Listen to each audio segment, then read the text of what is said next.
सभी संवैधानिक कोर्टों ने ये कहा है कि ईवीएम एक धोखा है। चुनाव सिर्फ और सिर्फ पेपर बैलेट से होने चाहिए। ये फैसला जनता की अदालत ने तय किया। यही फैसला सुप्रीम कोर्ट को भी जल्दी से जल्दी करना चाहिए। ये जो लाखों लोगों का जन सैलाब आया है देश के मालिकों का, ये इस बात को दिखाता है कि इस बार चुनाव और इसके बाद हर बार चुनाव ईवीएम से नहीं पेपर बैलेट से होंगे। देश के हर एक चुनाव आयोग के ऑफिस के बाहर ताला लगा दिया जाएगा, हर एक गोदाम के बाद ताला लगा दिया जाएगा। हम वकील ये वादा करते हैं कि आपकी ढाल बनके देश के मालिकों, देश की जनता के सामने खड़े रहेंगे। किसकी मजाल है जो देश की जनता को उंगली लगा दे? किस मोदी सरकार की, किस अमित शाह साहब की हिम्मत है कि हमारी देश की जनता को पुलिस के माध्यम से एक उंगली लगा दे? ये हम लोगों की लड़ाई नहीं है। ये देश की जनता ने अपने ईमानदार नौकरों को, हम सबको ये आदेश दिया है कि उठो और ईवीएम को खत्म कर दो। हम अपने खून से आसमान पर ईवीएम से आजादी लिख देंगे, क्रांति लिख देंगे। चुनाव सिर्फ पेपर बैलेट से होंगे। हम अपने खून से आसमान पर पेपर बैलेट लिख देंगे। मैं समझता हूँ मोदी की आंख खुल गई होगी, इलेक्शन कमीशन की नींद टूट गई होगी कि उनका अंत अब निकट है। कि तुम्हारी औकात नहीं है कि 2024 में तुम ईवीएम से चुनाव करा लो। ईवीएम से नहीं, 2024 में केवल और केवल बैलेट पेपर से चुनाव होगा। ये तो अभी अंगड़ाई है। इसके बाद जो जन आंदोलन होना है उसकी कल्पना में भी नहीं है उनके। एक एक व्यक्ति, एक एक संस्थान उसके कपड़े उतरते चले जा रहे हैं और नंगा होता चला जा रहा है कि कैसे election commission of India election commission of Modi बन चुका है। मोदी जी सुन लो आप भी।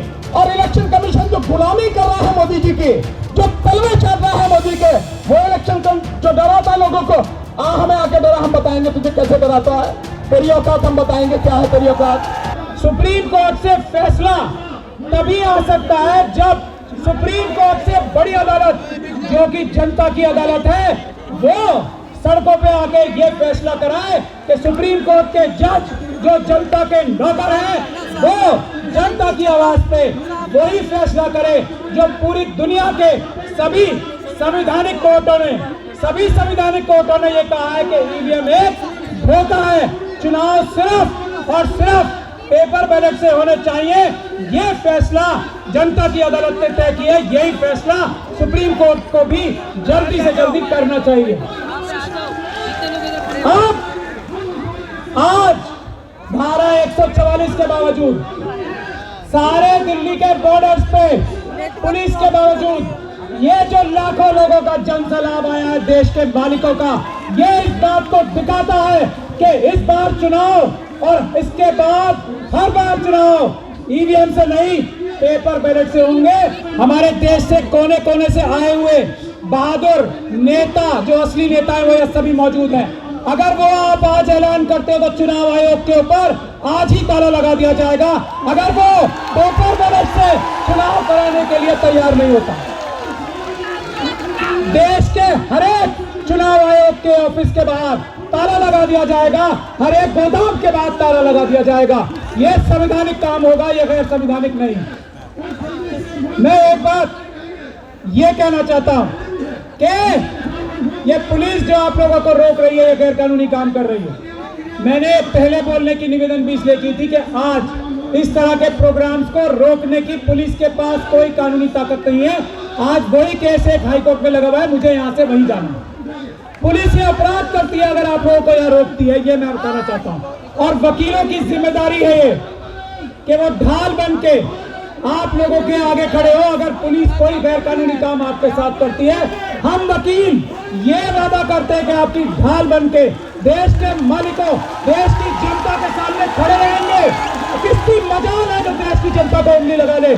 किस मोदी सरकार की, किस अमित शाह साहब की हिम्मत है कि हमारी देश की जनता को पुलिस के माध्यम से एक उंगली लगा दे? हम देखेंगे। ये बात आप समझ लीजिए अच्छे से। कानून में कोई प्रावधान ऐसा नहीं है जिससे ये कहा जा सके। मैं सभी लोगों से गुजारिश करता हूं, रिप्रेजेंटेशन ऑफ पीपल्स एक्ट का धारा 61A ध्यान से पढ़ ले, उसमें यह साफ लिखा हुआ है कि मतदान पेपर बैलेट से होंगे। हाँ, ईवीएम से भी चुनाव हो सकते हैं, ऐसा कहीं नहीं है कि ईवीएम से ही चुनाव हो सकते हैं। तो यह बहुत बड़ा झूठ आप सब लोगों के सामने लाया जा रहा है कि कानून में परिवर्तन करना पड़ेगा। किसी कानून में कोई परिवर्तन नहीं करना पड़ेगा। पेपर बैलेट से चुनाव होना भारत के संविधान में ही नहीं, भारत के कानून में जो पार्लियामेंट ने पास किया है, धारा 61A, मैं सब लोगों को बता रहा हूं, ध्यान से पढ़ लें। एक बात ये, दूसरी बात ये, हम इस बात का ओपन चैलेंज कर चुके हैं, आज तक कोई सामने नहीं आया। बामन मेश्राम साहब ने भी 20 बार किया। चुनाव पेपर बैलेट से जल्दी होता है। इस चैलेंज के सामने आज तक मोदी सरकार का कोई नहीं आया हमारे सामने। चुनाव सस्ता पेपर बैलेट से होता है, चुनाव सुरक्षित पेपर बैलेट से होता है। इसका कोई जवाब किसी के पास नहीं है। ईवीएम धोखा ही धोखा है। ईवीएम से चुनाव महंगा होता है, ईवीएम से चुनाव देर से होता है, और ईवीएम से सारे बैलेट पेपर्स, सारे बूथ एक साथ लूटे जा सकते हैं। ऐसा ईवीएम का धंधा है, गोरखधंधा।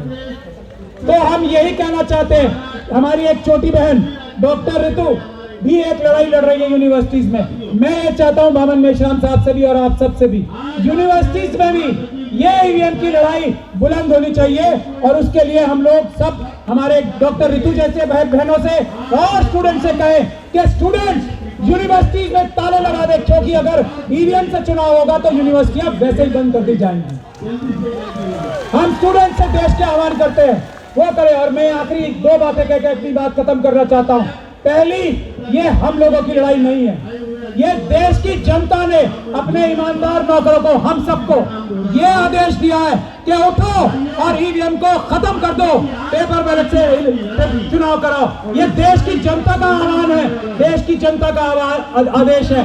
किसी नौकर की, किसी बेईमान नौकर की, किसी प्रधानमंत्री जो बेईमान नौकर हो चुके हैं, किसी होम मिनिस्टर की जो बेईमान नौकर हो चुके हैं, किसी सुप्रीम कोर्ट के जज की अगर वो ईमानदारी से फैसला नहीं करते, किसी चुनाव आयोग की जो बेईमान नौकर हो चुके हैं, उनकी ताकत, औकात और हिम्मत नहीं है कि पेपर बैलेट से चुनाव न करने दे, ईवीएम से चुनाव कराने की जरूरत करे। ये ऐलान करते हैं हम देश की जनता की तरफ से। दूसरी और आखिर बात, ईवीएम के खिलाफ हम भारत के संविधान और कानून के माध्यम से, हम अपने खून से आसमान पर ईवीएम से आजादी लिख देंगे, क्रांति लिख देंगे। चुनाव सिर्फ पेपर बैलेट से होंगे, हम अपने खून से आसमान पर पेपर बैलेट लिख देंगे। जय भीम, जय संविधान, जय भारत। शोषितों, पीड़ितों के मुक्तिदाता, नारी जाति के मुक्तिदाता बोधिसत्व बाबा साहब डॉक्टर भीमराव अंबेडकर जी और इस देश में जन्मे सभी संतों, महापुरुषों और शहीदों के चरणों में नमन करते हुए आज इस विशाल जनसमूह के बीच उपस्थित आदरणीय बामन मेश्राम साहब, भाई महमूद पराचा जी, राजन पाल गौतम जी, डीसी कपिल जी और मेरे तमाम अन्य साथी और यहाँ बैठे हुए मेरे सभी भाइयों और बहनों, आपको बहुत बहुत जय भीम, आदाब, सत श्री अकाल, नमस्कार। मैं समझता हूं मोदी की आंख खुल गई होगी, इलेक्शन कमीशन की नींद टूट गई होगी कि उनका अंत अब निकट है, इसके बाद कुछ रहना नहीं है। मैं पहले ही कह चुका हूं कि तुम्हारी औकात नहीं है कि 2024 में तुम ईवीएम से चुनाव करा लो। ईवीएम से नहीं, 2024 में केवल और केवल बैलेट पेपर से चुनाव होगा। ये तो अभी अंगड़ाई है, ये तो अभी शुरुआत है जन आंदोलन की। इसके बाद जो जन आंदोलन होना है उसकी कल्पना में भी नहीं है उनके, उस कल्पना से बाहर है जो जन आंदोलन अब होने वाला है साथियों। और देख रहे हैं आप, एक एक चेहरा, एक एक व्यक्ति, एक एक संस्थान, उसके कपड़े उतरते चले जा रहे हैं और नंगा होता चला जा रहा है।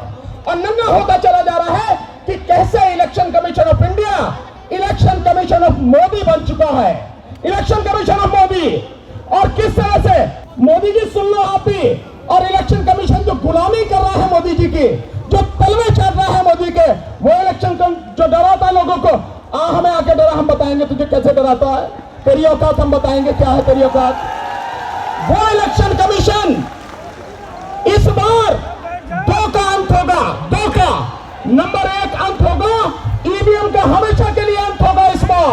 और इसके साथ ही मोदी सत्ता का भी इसी बार अंत होगा, बचना नहीं है कुछ भी। साथियों, मैं सिर्फ एक बात कह के बंद करूंगा कि 25 तारीख को, 25 फरवरी को हम सारे के सारे लोग इससे भी कहीं ज्यादा संख्या में इकट्ठे होंगे मंडी हाउस पर, और इस देश में जो इस सारी बीमारी की जड़ है, इस देश का प्रधानमंत्री उसका घेराव करेंगे और तब बताएंगे उसकी औकात। साथियों, बहुत बहुत शुक्रिया, मौसम ऐसा है और समय है। बहुत बहुत शुक्रिया, बहुत बहुत धन्यवाद सर। ईवीएम हटाओ। ये विश्वास मोदी जी में और बीजेपी के नेताओं में कहां से आता है कि वो कहते हैं अब की बार 300 पार तो 300 पार आ जाती है, और इस बार कह रहे हैं अब की बार 400 पार। तो ये कहने का भरोसा उनमें आता कहां से है? ये कहने का भरोसा उनमें उस ईवीएम से आता है जिस ईवीएम को भारत इलेक्ट्रॉनिक्स लिमिटेड बनाती है, ECIL बनाती है, और उस कंपनी के 7 डायरेक्टर में से 4 डायरेक्टर बीजेपी के पदाधिकारी हैं। जो बीजेपी के 4 पदाधिकारी उस कंपनी के 7 में से 4 डायरेक्टर हैं। वो कंपनी ईवीएम बना रही है और ईवीएम के अंदर उन्होंने रियल टाइम क्लॉक लगा के रखा हुआ है। और ये जो 4 टेक्निकल एक्सपर्ट कमेटी के सदस्य हैं, जो IIT के प्रोफेसर हैं, वो लोग जो इस सॉफ्टवेयर को बनाते हैं, जो माइक्रो कंट्रोलर चिप जिसके अंदर ये सॉफ्टवेयर की सारी सिस्टम लगाया जाता है, उसी के अंदर प्रोग्रामिंग करते वक्त ये प्रोग्राम फिक्स कर दिया जाता है तो आपकी वोट की चोरी करके वो 400 पार चला जाएगा। लेकिन इस बार भारत के लोग, डॉक्टर बाबा साहब अम्बेडकर को मानने वाले लोग, डॉक्टर बाबा साहब अम्बेडकर की कुर्बानी को बेकार नहीं जाने देंगे, क्योंकि ये वोट का अधिकार इतने आसानी से नहीं मिला है। जब इस संविधान सभा के अंदर इस बात पे चर्चा शुरू हुई, अंग्रेज जाने वाले हैं, हमें अपनी सरकार चुननी है, वोट का अधिकार किसको मिलना चाहिए, तो संविधान सभा के ज्यादातर सदस्य वोट का अधिकार केवल ग्रेजुएट को, इनकम टैक्स पेई को और बड़े बड़े जमींदारों को देना चाहते थे।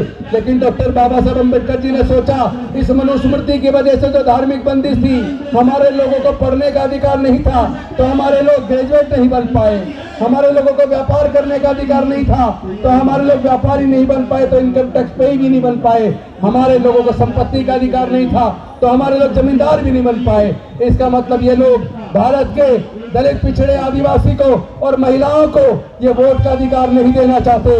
लेकिन डॉक्टर बाबा साहेब अम्बेडकर संविधान सभा के सामने अड़ गए और इस बात को उन्होंने पूरे संविधान सभा को मानने के लिए मजबूर कर दिया कि भारत में रहने वाले सभी लोगों को, अमीर हो या गरीब हो, स्त्री हो या पुरुष हो, पढ़ा लिखा हो या अनपढ़ हो, सबको एक वोट का अधिकार मिलेगा। वन वोट वन वैल्यू, यानी आपका एक वोट होगा और सबकी वोट की कीमत बराबर होगी। लेकिन ये जो ईवीएम के माध्यम से हमारी वोट की चोरी हो रही है, इस तरीके से ये डॉक्टर बाबा साहब अम्बेडकर की कुर्बानी को बेकार करना चाहते हैं। इतनी आसानी से हमारे पढ़ने के रास्ते इतनी आसानी से नहीं खुले हैं। ये जो नौकरी का रास्ता मिला, तरक्की का रास्ता खोला, ये इतनी आसानी से नहीं हुआ।